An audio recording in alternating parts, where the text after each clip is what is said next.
આજે આવવાનું કારણ એ છે કે આજે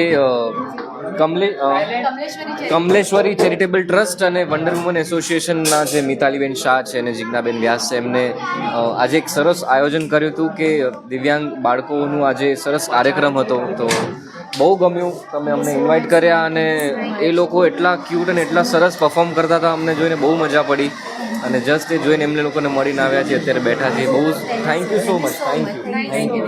બહુ જ ગમ્યું, સાચે બહુ એ જ કે દર વખતે બરોડા અમે લગભગ આ લાલાને લઈને અમે 4થી 5મી વખત બરોડા આવ્યા છીએ અને દર વખતે એવું મન થાય કે બરોડા જઈએ અને બરોડામાં શું છે, કલાપ્રેમી લોકો વધારે છે. એટલે તમારી અહીંયા ફિલ્મ ચાલી ગઈ ને એટલે સમજી લેવાનું તમારી ફિલ્મ આખા ગુજરાતમાં ચાલી જશે, એવું અમારા આખી ટીમનું માનવું છે. અને અહીંયા આટલા લોકો વધાવે છે ફિલ્મને, એટલે અહીંયા આવવાનું વારંવાર ગમે છે ને અત્યારે પણ બહુ મજા આવી રહી છે. સર, વડોદરાવાસીઓને શું મેસેજ આપવા માંગો?